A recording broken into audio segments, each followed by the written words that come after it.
Wassalatu wassalamu ala rasulillah wa ala alihi wa ashabihi wa man walah amma ba'd. Baik jamaah yang dimuliakan oleh Allah Subhanahu wa taala, kita lanjutkan kembali kajian kita malam hari ini.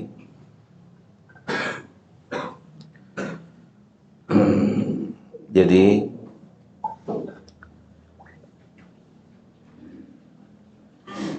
untuk memahami Al-Quran dan memahami hadis Nabi kita Muhammad SAW itu membutuhkan Al-Quran itu sendiri dan juga membutuhkan hadis Nabi kita Muhammad SAW untuk terhindar dari pemahaman yang salah ataupun keliru.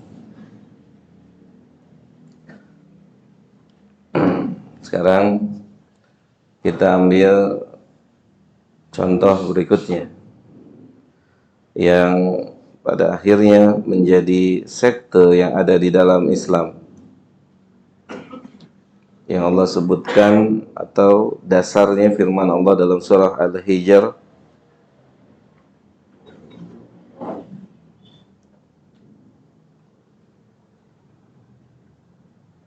ayat yang terakhir, ayat ke-99.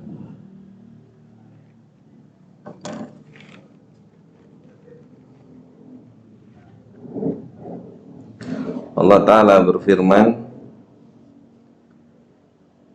wa'bud rabbaka hatta ya'tiyaka al-yakin. Wa'bud rabbaka hatta ya'tiyaka al-yakin. Dan sembahlah Rabb Anda sampai datangnya keyakinan. Sampai datang keyakinan. Maka sebagian dari kaum muslimin memahami makna yakin sebagaimana yang kita fahami bersama, yaitu keyakinan. Sampai sembahlah Allah sampai sudah yakin. Yakin kalau memang Allah itu harus disembah. Kalau sudah yakin berarti dia sudah boleh untuk tidak beribadah. Ya. Sudah tidak, atau dia sudah bebas, lepas dari taklif. Dan itu ada. Dan itu ada di sekitar kita, dalam artian kaum muslimin yang memahami yakin ini dengan pemahaman kita, yakin salah. Ya, mereka sudah nggak lagi sholat, mereka sudah nggak lagi puasa, mereka nggak sudah tidak lagi melakukan ibadah-ibadah yang lainnya. Ya, kenapa? Karena apa? Karena ayatnya yang salah atau pemahaman yang salah. Oke. Ya, ayat nggak pernah salah. Sekte pertama dalam Islam Khawarij. Sekte pertama dalam Islam Khawarij.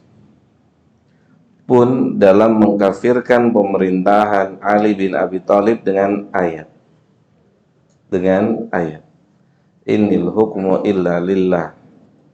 Faman lam yahkum bima anzalallahu faulaika humul kafirun. Faulaika humul fasikun. Faulaika humul zalimun.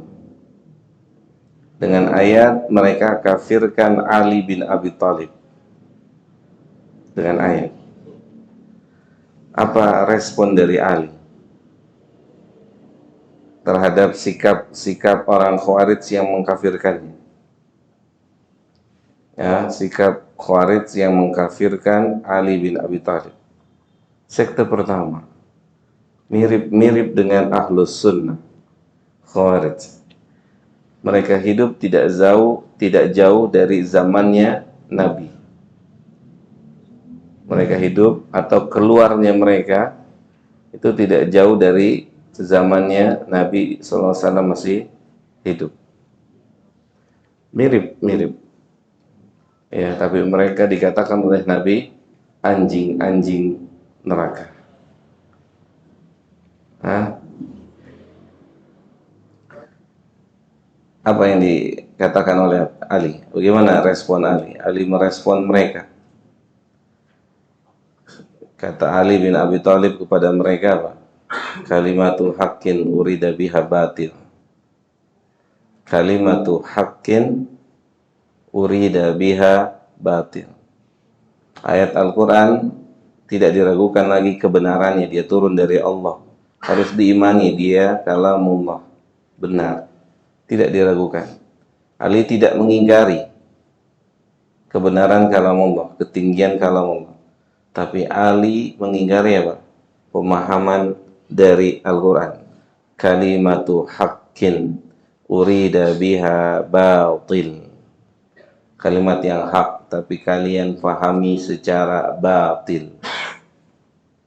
Ma'ruf. Ya.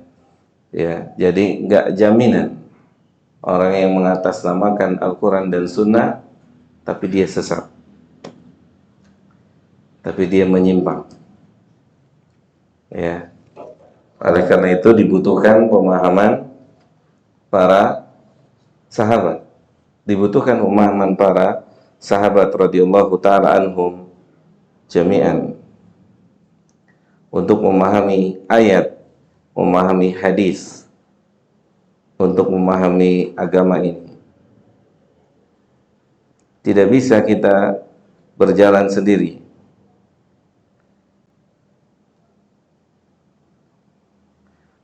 Tidak bisa. Tidak bisa kita sampai Allah Subhanahu wa ta'ala tanpa melalui cara beragamanya para sahabat. Ya, melalui cara beragamanya para sahabat. Apa kata Nabi kita Muhammad SAW? Umat dia akan terpecah menjadi 73 dan semuanya di neraka, atau semuanya terancam neraka kecuali satu. Siapa yang satu? Kata Nabi, ma'ana alaihi wa ashabi. Yang satu, ma'ana alaihi wa ashabi. Yang satu adalah orang yang berjalan atau beragama sebagaimana saya beragama hari ini dan sebagaimana para sahabat beragama saat itu. Itu yang selamat. Maka kita berusaha dalam beragama itu mengikuti mereka. Mengikuti mereka. Dalam pemahaman juga demikian. Ya, dalam pemahaman juga demikian. Tidak bisa kita beragama tanpa pemahaman para sahabat. Yang ada nanti kita terkena hadis Nabi, halaka ummati bil kitabi walaban. Umatku akan binasa disebabkan karena Al-Quran dan susu. Adapun susu, yang dimaksud susu oleh Nabi adalah dunia. Karena keumuman manusia terperdaya dengan dunia, sibuk dengan dunia, sehingga mereka melupakan maksud penciptaan mereka. Alhaakumut takatsur hatta zurtumul maqabir. Tuh ingatnya di situ. Ingatnya di ujung. Ingatnya di situ. Alhaakumut takatsur. Keumuman manusia lupa dengan kampung akhiratnya. Padahal dia tercipta untuk negeri akhirat, bukan untuk dunia. Ya. Lalai manusia, sehingga manusia berpotensi besar untuk dimasukkan ke dalam nerakanya Allah Subhanahu wa ta'ala. Lalai. Manusia lalai. Lalai dengan apa?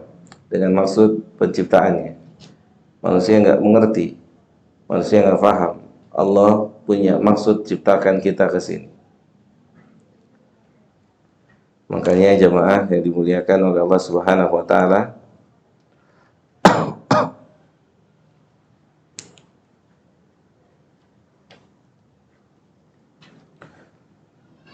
Allah Subhanahu wa taala telah mengabarkan kepada kita semua ya tentang hakikat daripada dunia yang kita lalai. Ya, mungkin masuk di antaranya kita. Ya, tidak tertutup kemungkinan kita bisa masuk ke dalamnya.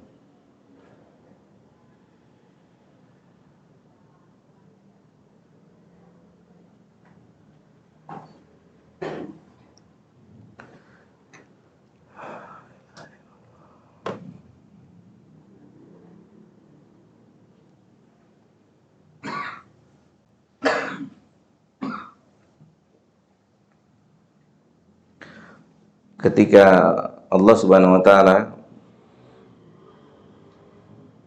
berfirman dalam surah Fatir ayat yang ke-5,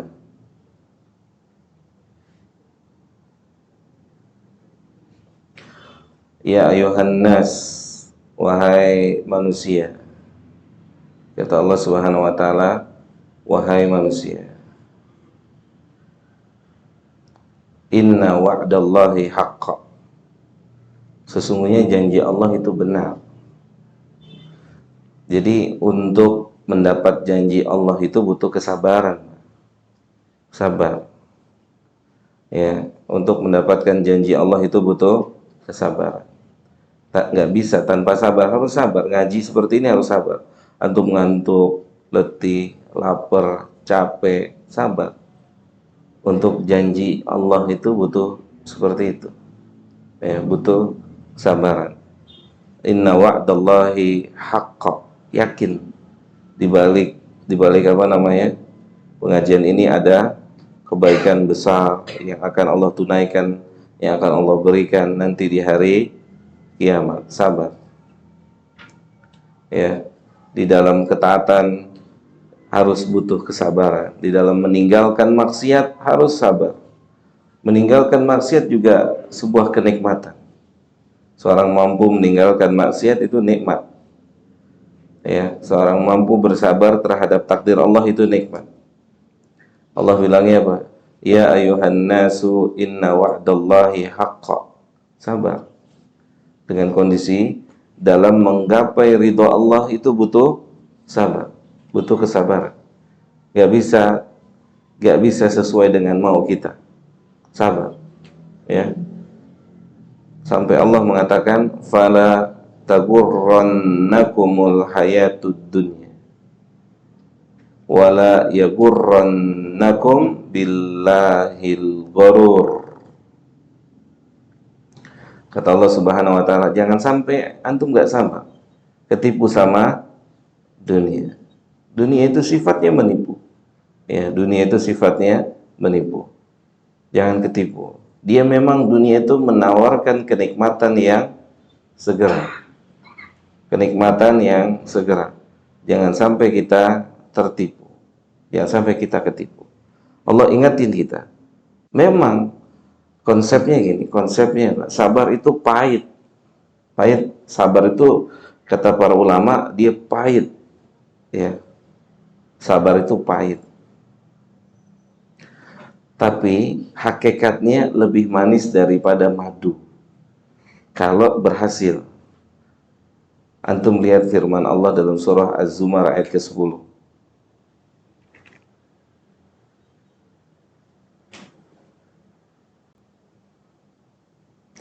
Ada.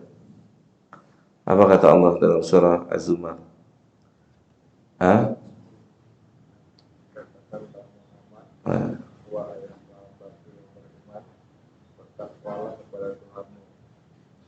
Orang-orang yang berbuat baik di dunia dan bagi orang-orang yang berbuat baik di dunia ini akan memperoleh kebaikan, dan bumi Allah itu luas. Hanya orang-orang yang bersabarlah yang disempurnakan pahalanya tanpa batas. Pahalanya tanpa batas. Sabar itu pahalanya nggak ada batas, tapi nanti besok misal antum digebok sama orang, tahu digebok nggak? Hah? Kalau nggak tahu saya contohin. Antum digebok sama orang, terus antum maafin dia, maafin. Antum boleh nggak gebok lagi? Boleh, sama satu-satu. Yang nggak boleh kalau antum geboknya pakai batu. Oke, dia tangan kosong, antum tangan kosong. Boleh seri, tapi itu nggak utama. Yang utama dimaafin. Yang utama dimaafin. Kalau antum bisa maafin, balasan buat antum tanpa batas besok di hari kiamat. Nah, itu dia. Itu dia. Ya, itu yang dimaksud balasannya tanpa batas. Gitu. Jadi kalau ada orang mau gebok antum, gebok mas, gebok silakan gitu. Ya nggak juga begitu gitu. Ya kalau ada orang menzalimi kita, kita mampu untuk sabar, Pak. Ya, antum ngutangin orang 10 juta atau berapalah nominalnya. Oke, pengen boleh nggak nagih? Boleh nggak minta? Boleh. Uang antum, hak antum. Tapi kalau antum sabar, udah mas, saya lihat antum kayaknya susah, antum nggak bisa bayar, udahlah, cukup doain saya aja, gitu. Maka yang antum dapat lebih dari 10 juta besok. Gitu. Yang kita dapat dengan kesabaran 10 juta itu lebih dari 10 juta. Kalau kita mampu sabar. Tidak ada batasnya. Kata Allah, "Innama yuwaffas sabiruna ajruhum bighairi hisab." Tanpa ada hisab. Gitu. Ya.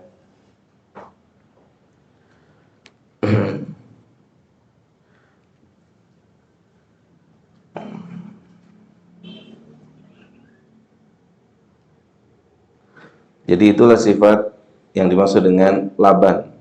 Laban adalah dunia. Laban adalah dunia. Yang kita harus bersabar.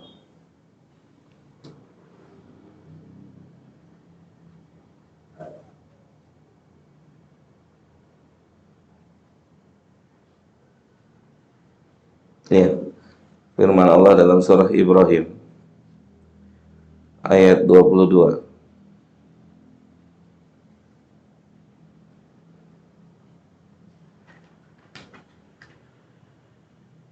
Khutbah syaitan. Ini jadi di neraka besok ada kajian. Hah? Yang ngisi setan. Antum mau dengar? Antum mau dengar di sana mau dengar di sini? Kalau antum dengar di sana berarti antum penghuni neraka. Ya. Subhanallah. Jadi Quran itu isinya semua kejadian sampai hari kiamat. Quran tuh. Semuanya kitab terakhir sempurna, apa aja ada. Ini salah satu kejadian besok di hari kiamat ini. Wa qala syaitanu lamma qudiyal amr. Setelah pintu surga ditutup, yang masuk surga udah masuk, yang masuk neraka udah masuk, udah selesai, dia khutbah, dia ceramah di depan siapa? Penghuni neraka. Gitu, di depan penghuni neraka. Lamma qudiyal amr, setelah selesai. Apa kata dia? Innallaha wa'adakum wa'dal haqqa. Allah janjiin pada antum itu janji yang benar. Dia akan tunaikan, dia akan berikan yang lebih besar. Gitu. Cuman dulu saya tipu antum. Itu. Saya gerogotin hati antum. Sehingga antum gak sabar. Ini setan ngomongnya besok bukan sekarang. Ya. Maksudnya ngomong bilang udah ikutin janji Allah itu bukan sekarang, besok. Kata setan, innallaha wa'adakum wa'dal haqq. Allah itu janjinya benar, ditunaikan nanti di hari kiamat. Ya, setan atau syaitan akan berkata demikian kepada penghuni neraka yang ketipu sama dia. Yang ketipu sama dia. ya, yang ketipu sama syaitan. Paham maksudnya ketipu sama setan? Ya, kadang kita harus tahu gocek-gocekannya setan, harus tahu gocek-gocekan setan, karena hidup kita gocek-gocekan terus sama dia. Kemudian contohnya misalnya gini, antum mau jihad, ikut jihad, keluar dari rumah ikut jihad, jihad resmi, sah oleh pemerintah. Kemudian ketika perbekalan sudah siap, antum ragu-ragu. Kalau antum jihad, antum mati, ntar bini gua nikah lagi. Gitu. Hah? Bininya apa? Nikah lagi. Rumah gua diambil sama si suami baru. Subhanallah. Antum tahu, ini sabda Nabi. Makanya dahsyatnya ilmu. Sampai Nabi bilang begini. Jadi orang yang mau jihad, bisikan setannya itu ini. Yakin mau jihad. Ntar lu mati lu mati bini lu kawin lagi lu. Allahu Akbar. Sebelum setan bisikin, Nabi udah tahu bisikannya setan tuh begini. Untuk orang yang jihad, yakin mau jihad, berarti kita memang tertuntut harus apa? Belajar. Gak bisa berhenti belajar. Semua butuh ilmu. Semuanya butuh ilmu. Dari yang paling kecil sampai yang paling besar butuh ilmu. Tuh, kata Nabi, setan bisikinnya begitu. Kalau nggak punya ilmu, antum udah siap, persenjataannya udah siap, bekalnya udah siap, nggak punya ilmu tapi balik lagi ya? Balik lagi, iya juga, bener.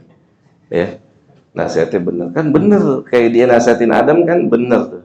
Kayak orang bener kan. Kayak orang bener. Kayak yang bener aja gitu ya. Sampai Adam ketipu gitu. Kayak yang bener tuh. Hati-hati. Syaitan itu manis, nasihatnya manis. Jangan lama-lama ngaji, besok kan mau kerja. Dengan pulang, tidur, bismika Allahumma amut. Ya kan? Jujur aja, ada kan hatinya?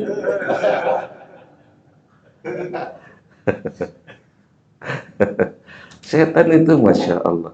Kita jam 3 udah bangun, jam 2 udah bangun, mau qiyamul lail, dia bilang begitu. Masih lama, nanti aja menjelang subuh. Besok kan masuk kantor, ntar ngantuk lagi di kantor. Kalau kita nggak punya ilmu, kita bilang apa? Iya juga, bener nih, bener deh. Tidur lagi, begitu melek, jam 7. Begitu melek jam 7. Itu. Jadi kita harus tahu gocekannya setan. Nggak bisa dengan insting, nggak bisa. Ilmu. Gocekan setan itu diketahui dengan ilmu. Contoh lagi nih, contoh dasar, contoh yang lain misalnya. Antum lagi keluar kota atau antum lagi kemana gitu. Tiba-tiba ada teman antum ke rumah antum. Mas, saya ada depan rumah antum nih mas. Antum di mana? Oh saya lagi di pasar nih. Tuh, di rumah ada istri antum sendiri.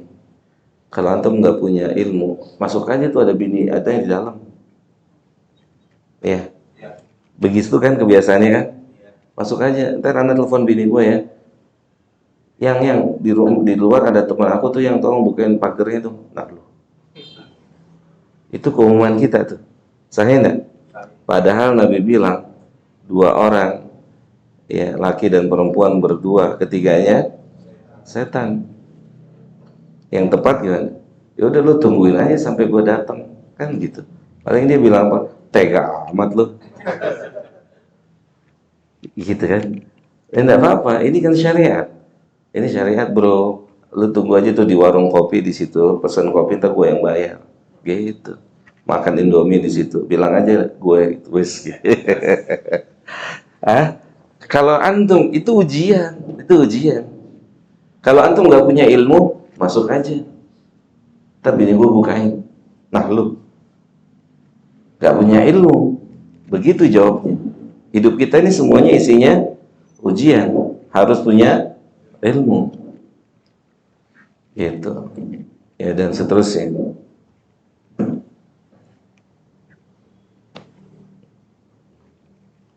Jadi dia ngomong besok di hari kiamat, innallaha wa'adakum wa'dal haqqa. Sungguh Allah menjanjikan kepada kalian janji yang benar. Sabar, sabar. Sabar. Jangan ikutin kebanyakan manusia. Kita nggak boleh mengikuti kebanyakan manusia. Trends itu nggak boleh diikuti. Yang lagi booming itu yang di apa namanya disenangi oleh kaum manusia, itu tidak dibangun di atas ilmu. Tidak dibangun di atas ilmu. Keumumannya salah, keumumannya salah. Tidak dibangun di atas ilmu. Contoh misalnya, perayaan tahun baru atau perayaan Valentine. Orang Islam banyak gak yang ikut itu? Dominan kan? Lebih dominan daripada yang ikut. Tukar coklat segala macam. Antum pernah ya? Kebanyakan manusia itu booming. Anak antum kalau nggak tahu ikut-ikutan tuh. Tukar-tukaran coklat. Nggak boleh. Kita ini hidup di atas ilmu. Allah sendiri yang melarang kita untuk mengikuti kebanyakan manusia. Dilarang kita sama Allah. Antum lihat firman Allah.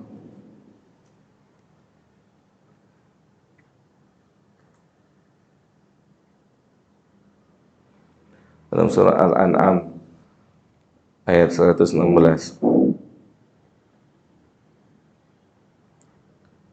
Apa kata Allah? Ayat 116. Wa in tuti' aktsara man fil ardi. Kalau gaya hidup antum mengikuti kebanyakan manusia. Allah bilang apa? Wa in tuti' aktsara man fil ardi. Kebanyakan manusia bangun subuhnya jam berapa? Bangun subuhnya jam berapa? Jam 6, jam 7, jam 8 gitu kan. Kok tahu Ustaz? Iya, antum lihat aja isi masjid sama jumlah warga komplek banyak mana. Ya kan? Masjid Al-Jihad sama warganya di waktu subuh lebih banyak mana? Yang naum atau yang ke masjid kan gitu. Itu baru satu Al-Jihad. Bagaimana kalau seluruh negeri ini? Ya. Kata Allah, wa in tuti aktsara man fil ardi, kalau gaya hidup antum ngikuti kebanyakan manusia yang tren, yang booming, yang lagi viral. Kalau gaya hidup kita kayak gitu, kenapa Mas kok melakukan ini? Ini lagi viral nih, ini lagi viral nih, ini lagi viral nih, ini lagi viral nih. Itu bukan prinsipnya orang muslim. Prinsip orang muslim itu hidup itu berdasarkan Al-Quran dan Sunnah. Itu prinsip orang Islam. Kata Allah apa? Yudilluka an sabilillah. Mereka akan menyesatkan kalian dari jalannya Allah Jalla dzikruhu subhanahu wa ta'ala. Mereka akan menyesatkan. Kenapa mereka menyesatkan dari jalan Allah?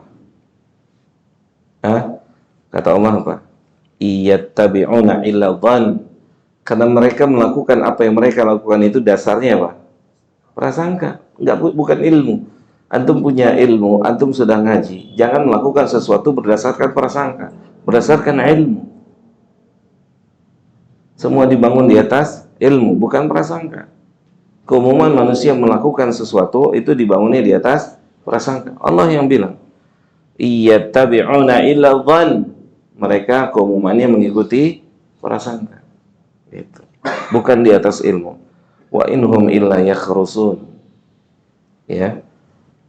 Jadi kita dalam memimpin diri kita, istri, anak kita, pimpin dengan ilmu.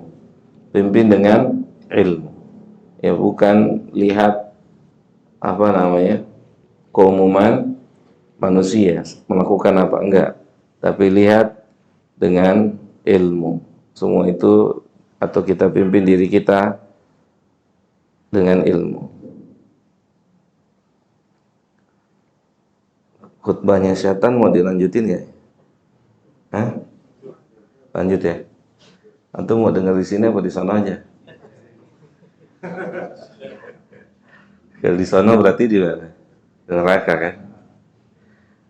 Lihat, ini buat saya dan buat antum. Inna Allaha wa'adakum wa'dal haqqa. Tapi dia nggak bilang begini di mana? Di sini dalam surat Ibrahim ayat 22. Dia nggak bilang ini di sini. Kalau di sini dia nipu tadi. Udah tidur aja. Badan capek, baru pulang kerja. Kan nipu dia tuh. Dia nipu. Padahal untuk mendapatkan pahala Allah itu butuh capek. Gak bisa. Antum lihat surat Al-Ankabut ayat 69. Allah bilang apa? Walladzina jahadu fina. Orang-orang yang bersungguh-sungguh, capek, letih. Abu Bakar bisa jadi orang nomor 1. Antum kira atau kita mengira dia biasa aja menjalani hidup? Enggak, letih, capek. Umar, orang-orang hebat seterusnya, mereka berjihad melawan dirinya. Walladzina jahadu, jihad, mereka mengorbankan waktu, mereka mengorbankan harta. Abu Bakar mengorbankan waktu enggak? Abu Bakar mengorbankan waktu. Orang pertama yang nemenin Nabi dakwah siapa? Abu Bakar. Nabi ditemenin sama Abu Bakar. Kesana kesini Abu Bakar yang temenin. Yang membantu Nabi dalam dakwah dengan hartanya siapa? Abu Bakar. Berapa? Semuanya. Semua butuh pengorbanan. Waktu, tenaga, harta, dan seterusnya butuh pengorbanan. Capek, letih, dan seterusnya. Surga itu butuh seperti itu. Ya, butuh seperti itu. Cuman setan bilangnya apa? Udah, jangan capek-capek, jangan letih-letih, biasa aja. Gitu, kata setan gitu. Pinter dia tuh, nasihatnya pinter. Ya kan? Apalagi kalau udah ketemu hari Sabtu Ahad. Ya, udah ini kan hari libur. Ya kan? Ngapain kayak sono bebas. Hari libur bawa keluarga, boleh silakan. Cuman kata Nabi apa? Sallallahu alaihi wasallam. Ni'matani maqbunun fihi makatsirun minan nas. Ada 2 nikmat yang manusia gagal memanfaatkannya. Gagal memanfaatkan jadi amal soleh. Apa kata Nabi? Waktu sehat dan luang. Biasanya ketika sehat isinya jadi maksiat, ketika luang isinya jadi maksiat. Boleh silakan berlibur, tapi jangan jadi maksiat pada Allah. Dan seterusnya. Keumuman orang berlibur maksiat. Sahih? Keumuman orang berlibur maksiat. Sederhana maksiatnya adalah menunda waktu sholat. Sahih enggak? Waktu sholat tertunda. Gimana antum? Kita bisa menjaga? Sulit. Oke, tayyib. Wa wa'adtukum fa akhlaftukum. Dan saya juga punya janji, kata siapa? Setan. Dan saya menyelisihi janji saya. Ya. Setan menyelisih. Kata setan, udah tidur aja biar semangat besok paginya. Kan kata setan itu ya. Hadis Nabi ya, kalau antum qiyamul lail, bangun paginya jadi semangat kan? Begitu antum tidur regut gitu kan, bangun subuh, sholat subuh, paginya tambah semangat. Enggak, lemes. Antum mau nagih setan, lu kata lu bakalan semangat lu. Buktinya gue lemes begini. Ente ketipu sih sama siapa? Setan. Jelas sampai di sini? Jelas ya? Terus kata setan apa? Wa ma kana liya alaikum min sultanin illa an da'autukum. Ana enggak ketika ngajak antum, bisikin antum, kata setan itu. Besok nanti dia bilang, Anak ketika bisikin antum nih, semua yang ada di sini nih di neraka, tapi cuman bisikin doang, nggak punya kekuasaan untuk maksain antum. Antum nggak ngikutin kemauan dia, nggak dijedotin ke tembok sama dia gitu kan. Ya, antum kita nggak dijedotin sama setan tuh ke tembok saat kita nggak ngikutin kemauannya. Dia cuman bisikin-bisikin doang. Terus antum ngikutin. Lihat apa kata dia. Fala talumuni. Maka hari ini antum jangan celah saya. Antum jangan celah saya. Walumu anfusakum, celah diri antum yang mau ngikutin ana. Kenapa antum ngikutin ana? Hah? Kurang asem nggak tuh? Ya. Hari ini antum jangan celah saya. Jangan celah saya. Ente celah diri ente sendiri. Kan sudah Allah kasih tahu, ana ini musuh antum. Ya enggak? Allah udah kasih tahu kan, setan itu musuh kita. Cuman sayangnya kita nggak tahu cara goceknya dia, sehingga kita masuk di jebakannya setan.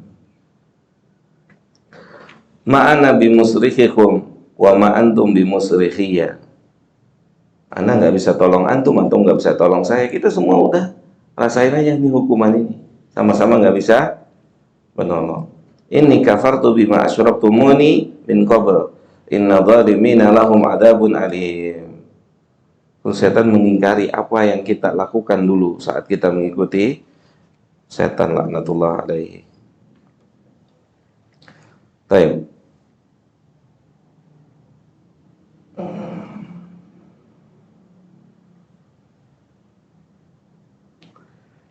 Jadi itu sedikit tambahan. Mudah-mudahan kita paham tentang pentingnya pengetahuan secara bahasa, ya.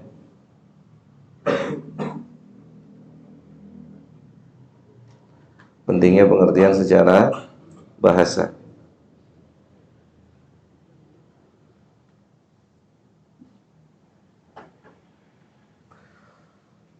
Ayat terakhir di malam hari ini kita lihat surat An-Nisa ayat 115.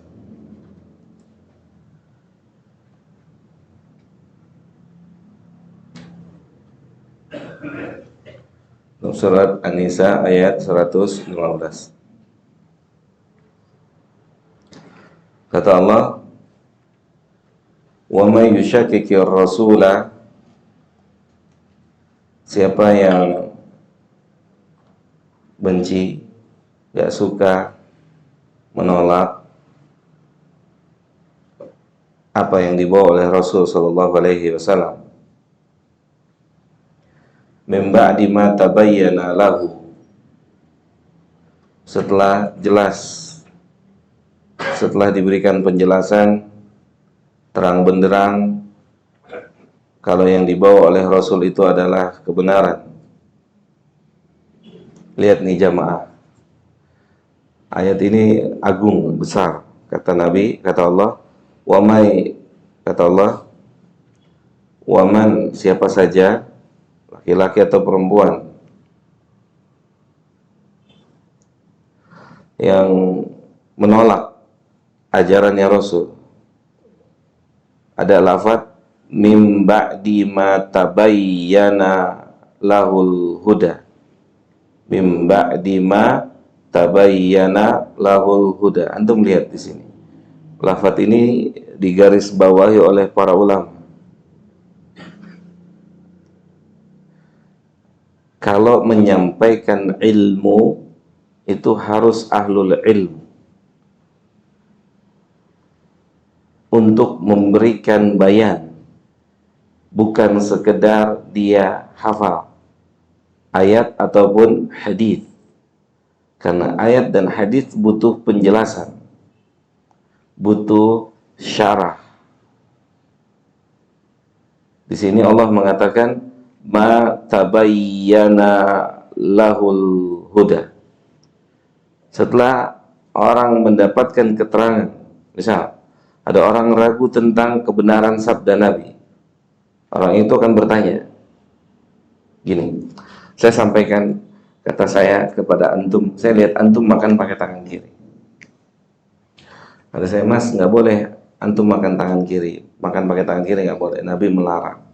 Terus antum kritis, loh emang siapa Nabi? Paham nggak tuh? Emang siapa Nabi?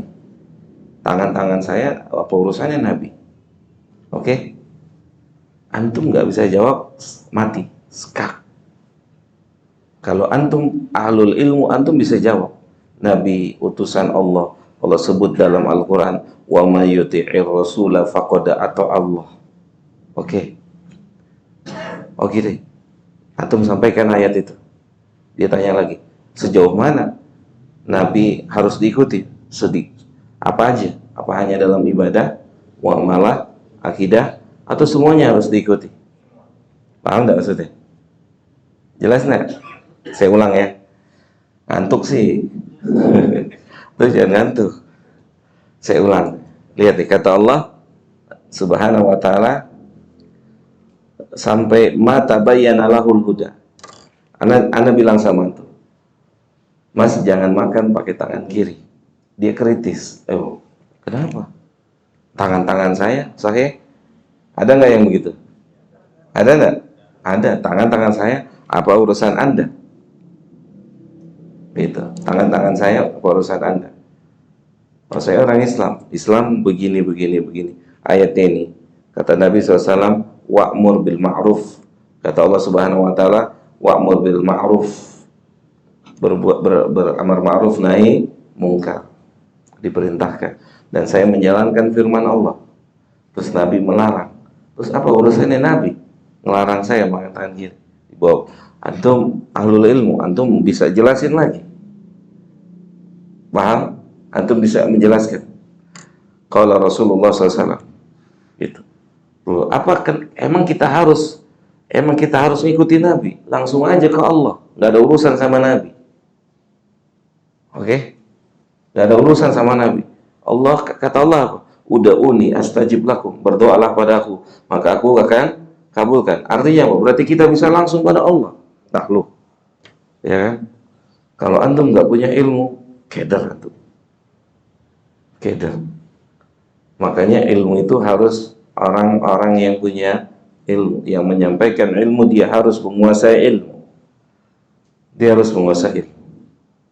Oke? Sampai di mana? Apakah urusan apa? Kita harus mentaati Nabi. Semuanya. Laqad kana lakum fi Rasulillahi uswatun hasanah. Sejauh itu. Semuanya Nabi harus diikuti. Semuanya. Nggak perlu kita bisa kok masuk surga tanpa Nabi. Nggak bisa. Nabi mengatakan, kullu ummati yadkhulul jannah illa man aba. Nah, semua umatku bisa masuk surga kecuali orang yang enggan. Wa man ya'ba ya Rasulullah. Kemudian para sahabat bertanya, emang ada orang yang nggak mau masuk surga? Siapa? Kata Nabi, man ata'ani dakhalal jannah.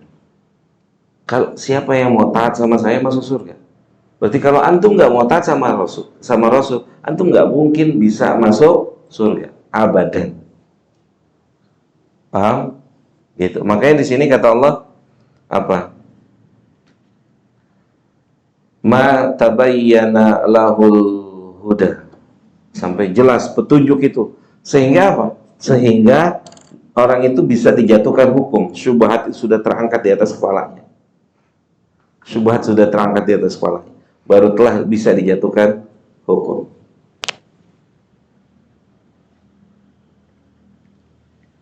Terus kata Allah Subhanahu wa ta'ala, setelah jelas sudah diberikan keterangan, ini pemahaman ayat ini begini, pemahaman hadis ini itu begini. Oke? Simak ya. Kata Allah gini, wa yattabi ghayra sabilil mu'minin. Setelah diberikan penjelasan bahwasanya ayat ini pemahamannya yang benar tuh begini, hadis ini pemahamannya yang benar tuh begini, tapi dia malah mengikuti jalannya selain jalannya orang-orang yang beriman dalam memahami ayat dan hadis, dalam beragama. Itu kata Allah itu, wa yattabi' ghaira sabilil mu'minin. Al-mu'minin, orang mukmin yang hidup di masa itu siapa? Para sahabat. Yang hidup di zaman Nabi adalah para sahabat. Tapi dia enggan, dia malah mau ngikutin jalannya selain jalan sahabat. Wa yattabi ghaira sabilil mu'minin. Dia mau pahami Al-Quran semau dia. Dia mau pahami hadis semau dia. Dia mau beragama sesuka dia. Nggak mau ngikutin pemahamannya para sahabat. Wa yattabi ghaira sabilil mu'minin. Lihat. Setiap sekte kesesatan di sini. Semuanya. Awalnya dari sini. Karena mereka nggak mau rujuk kepada pemahamannya sahabat. Setelah tidak mau rujuk, apakah mereka tidak punya pengikut? Punya, banyak. Kan Nabi udah bilang 73 pecah.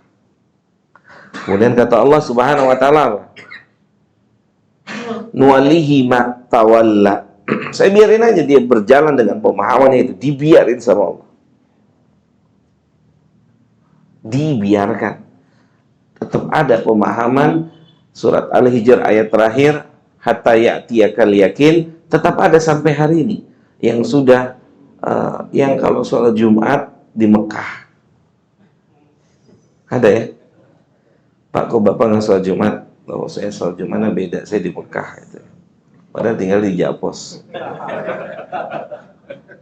misalnya gitu ya. Atau tinggalnya di Mencong kan ya, kalau sono Menceng ya, Menceng bandara kan gitu. Pemahaman ini ada, terus ada muridnya, terus ada terus. Antum belajar aja ini, makanya jadi nggak sholat lagi. Sesat nggak? Sesat.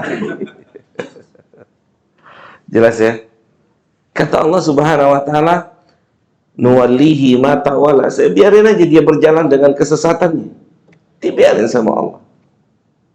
Jalla dzikruhu. Sesuai dengan maunya dia, pemahamannya dia begitu. Padahal harusnya dia ngikutin siapa? Ngikutin ya para sahabat. Ini ayat yang menjelaskan wajib yang mengikuti manhaj salaf. Salah satu ayat atau salah satu dalil. Resikonya fatal. Kata Allah Subhanahu wa taala, nuwallihi ma tawalla wa nuslihi jahannam. Terancam dia masuk ke neraka. Kenapa? Iya, dia berjalan di atas Al-Quran, tapi tidak dengan pemahamannya sahabat, sehingga jalannya ke sini. Yang lain masih sholat, dia udah nggak sholat.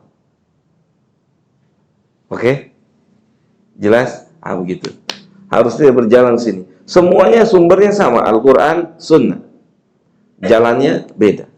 Ketika dia berjalan dengan pemahaman para sahabat, maka dia akan berjalan lempeng.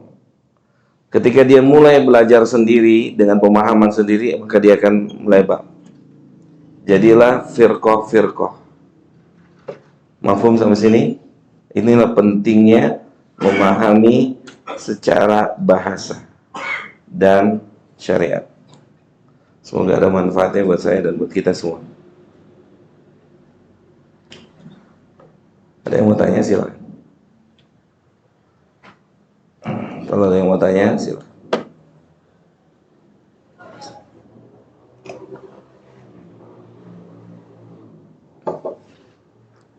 Kalau nggak ada, kita bubar. Kita cukupkan sampai di sini. Semangatnya langsung bangun lagi nanti ketika udah bubar. Ya, sahih ya? Ya itu kan, sebentar Pak. Itulah setan itu. Setan begitu. Kalau kita lagi ngaji baru baca A'udzubillahi minasyaitonirrajim, langsung dia. Mantap ya. Jadi kalau antum susah tidur, langsung aja ambil Quran. Langsung tuh. Nggak butuh lama. Langsung tidur. Keren sih tidurnya, Qurannya di sini. Sehalaman juga belum pada. Iya begitu. Harus tahu gocek-gocekannya setan. Oke, silakan Pak. Antum nanti sedia dulu ya, Bapak dulu ya. Silakan Pak. Waalaikumsalam warahmatullahi wabarakatuh. Apa Pak? Kezaliman. Iya, iya. Kalau misalnya seseorang yang mendolimi seseorang, kita minta maaf, tapi yang mereka itu tidak mau terima. Yang kedua, apakah kita minta maaf itu harus diserahkan dokumen ulamannya itu begini minta maaf itu. Ya. Iya. Nabi kita Shallallahu Alaihi Wasallam mengatakan, "Man kana indahu madlamatun li akhihi falyatahalalhu minhu al-yawma qabla ya'ti al-yawm laysa fihi dinarun wala dirham." Kata Nabi SAW, barang siapa yang mendolimi atau pernah mendolimi saudaranya, yang pernah menzalimi saudaranya, baik mengambil hartanya, merendahkan kehormatannya, atau kezaliman-kezaliman yang lainnya, Nabi bilang, halalin sekarang juga, minta dihalalin sekarang juga. Sebelum datang suatu hari, itu hari kiamat, yang tidak lagi ada dinar dan dirham. Maksudnya apa? Tidak lagi ada alat tukar. Alat tukar di hari itu adalah al-khair wasyar, kebaikan dan keburukan.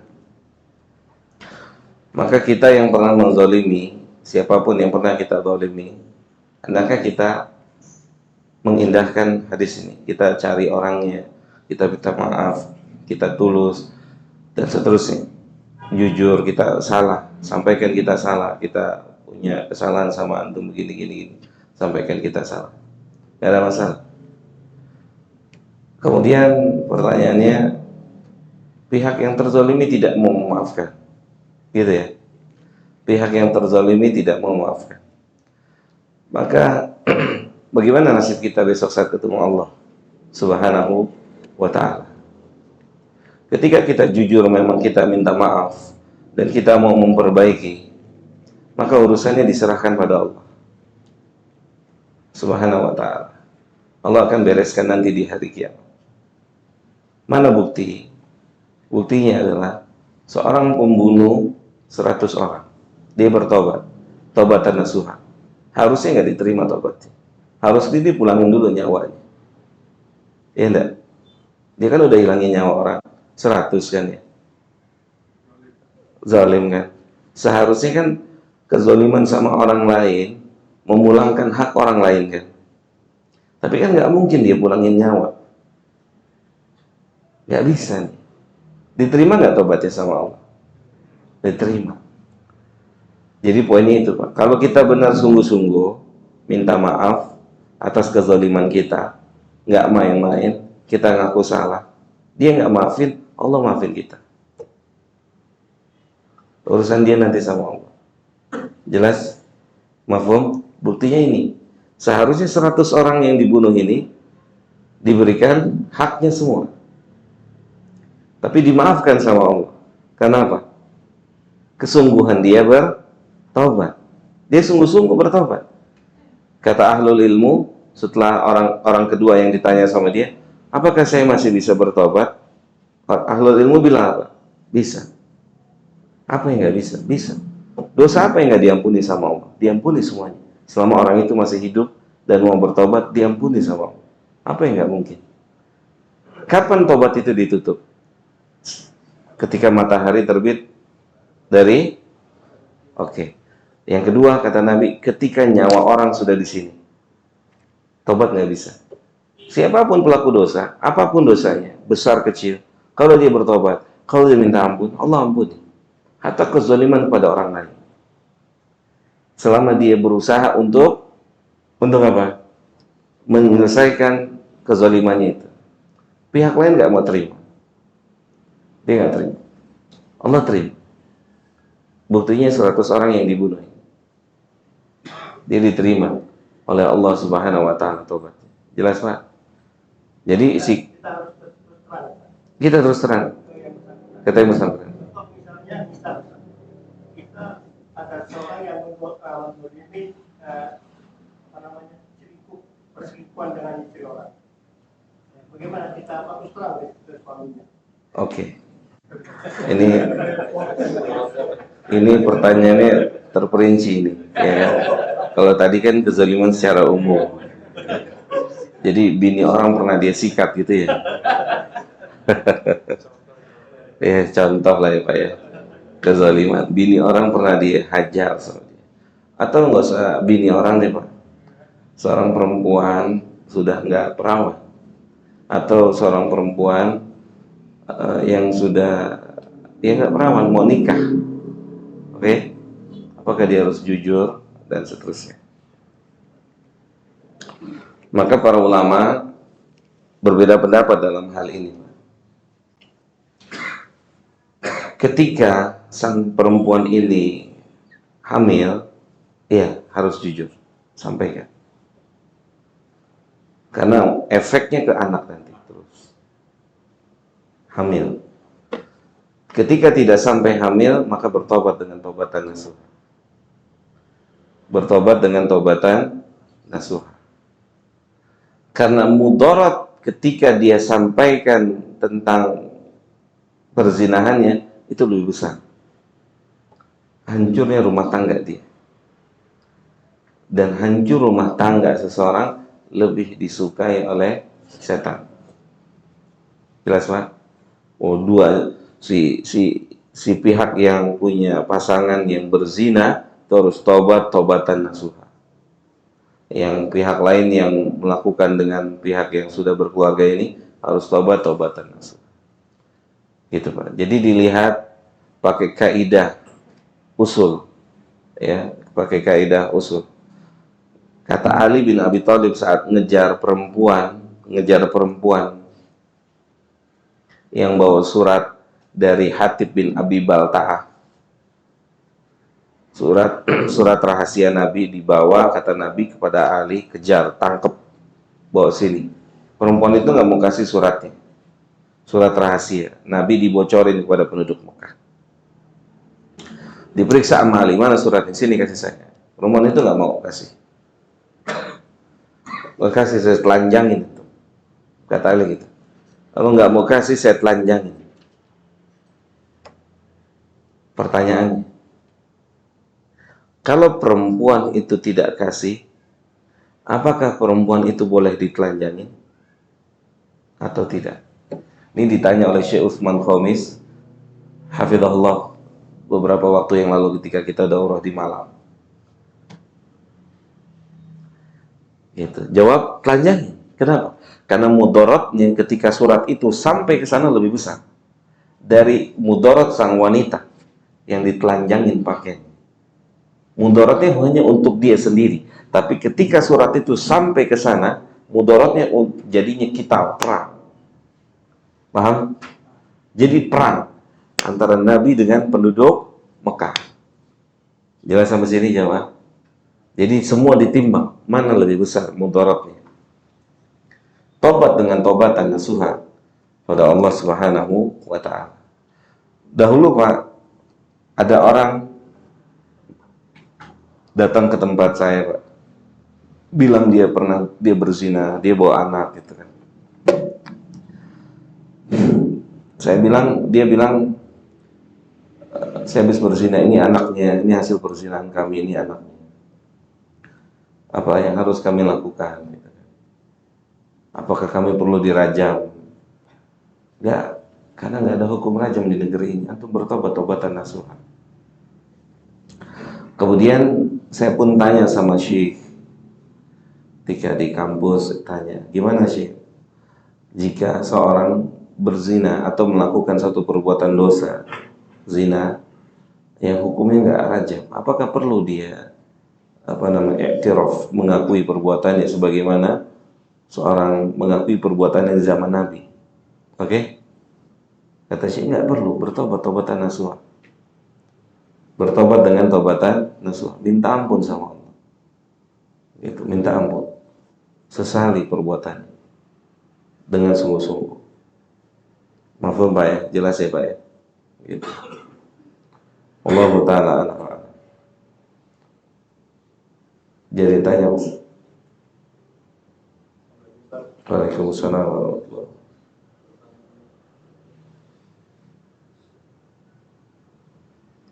Tentang Iya. Diancam, terancam. Hmm.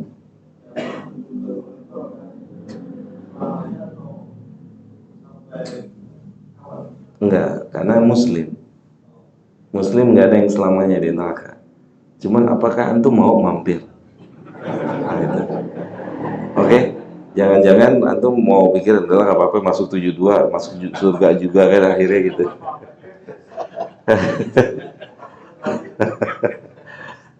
Antum tahu satu harinya di sana berapa lama? 1000. Satu harinya durasinya bukan 24 jam. Kalau divonis sama Allah kita neraka sehari, berarti kita harus persiapkan tahan itu selama 1000 tahun. Gitu.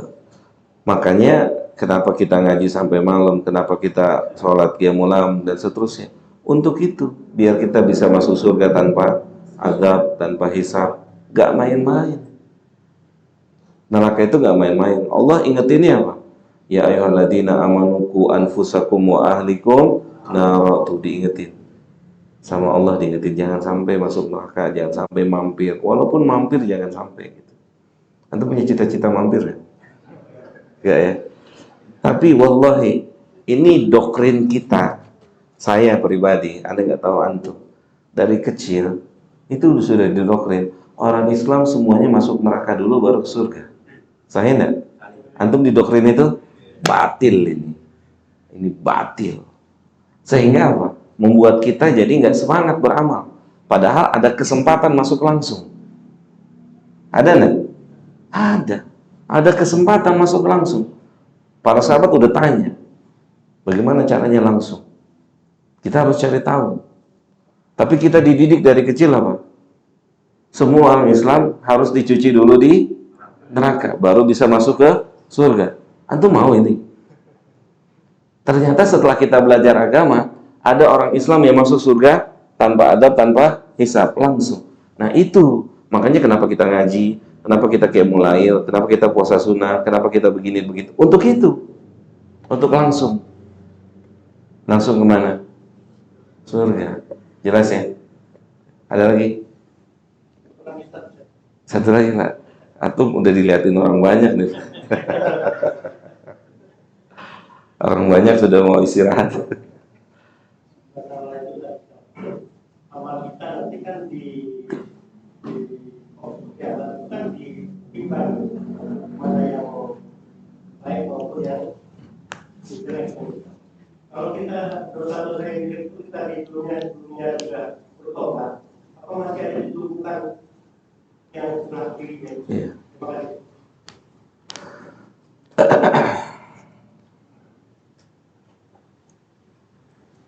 Allah berfirman dalam Al-Quran, Innal hasanat yudhibna sayyi'at. Sesungguhnya perbuatan baik, ketaatan itu menghapuskan keburukan. Kalau kita bersungguh-sungguh untuk melakukan ketaatan, maka itu yumha, dihapus. Makanya syarat tobat yang diterima sama Allah Subhanahu wa taala, orang itu berhenti dan mengganti amalnya dengan amal ketaatan. Syarat diterimanya tobat. Kenapa? Karena amal ketaatannya ini yang dapat menggantikan amal keburukannya.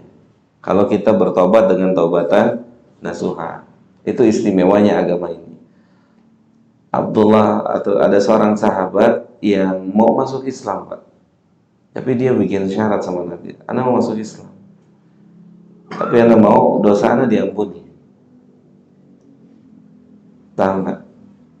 Dia masuk Islam, tapi dia mau dosanya diampuni. Kata Nabi, emang antum nggak tahu? Siapa aja yang masuk Islam, semua dosanya itu diampuni sama Allah. Luar biasa. Agama ini luar biasa. Kata Nabi SAW, at-taibu, ya, antum catat tuh. At-taibu kaman lam danba lahu. Orang yang bertobat seperti orang yang tidak pernah berbuat dosa. Jelas ya? Jadi kapan kita tobat? Setiap hari, setiap saat kita bertobat. Setiap hari, setiap saat kita bertobat.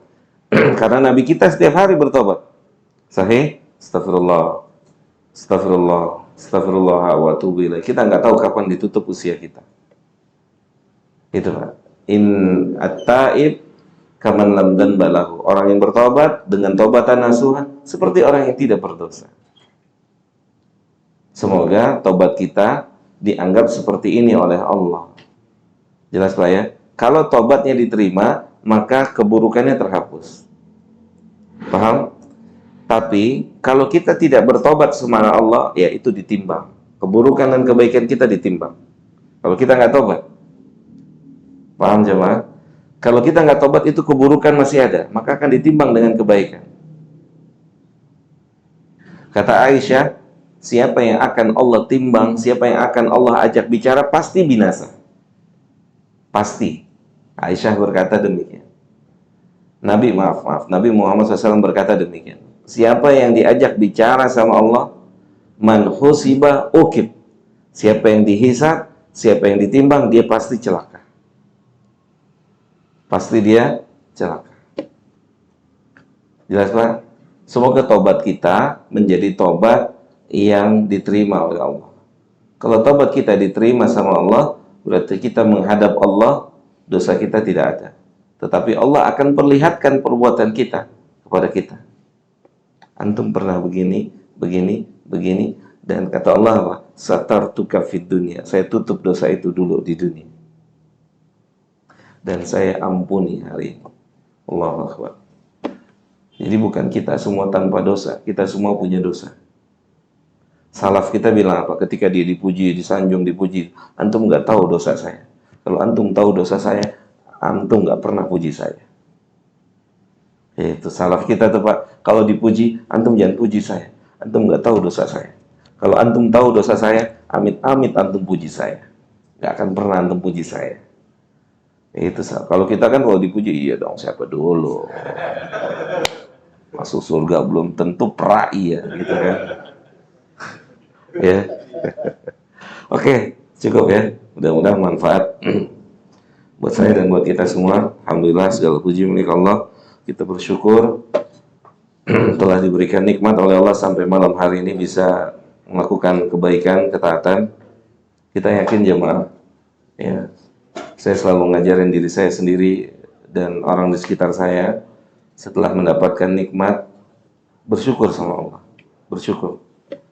Karena itu satu-satunya resep agar ditambah nikmat. La in syakartum la zidanakum. Ada qiyamul lail, ada baca Quran, ada berdoa. Kita bersyukur, mudah-mudahan jadi qiyamul lail ntar malam. Kalau kita bersyukur, karena Allah berjanji kan, la in syakartum la zidanakum. Maka kita bersyukur telah diberikan kemampuan untuk bisa kajian sampai jam 9 kurang lebih. Semoga ada nikmat-nikmat berikutnya setelah ini buat kita semua. Wassallallahu ala nabiyina Muhammadin wa ala alihi wa sahbihi ajma'in. Subhanakallahumma bihamdika asyhadu an la ilaha illa anta astaghfiruka wa atubu ilaika. Assalamualaikum warahmatullahi wabarakatuh.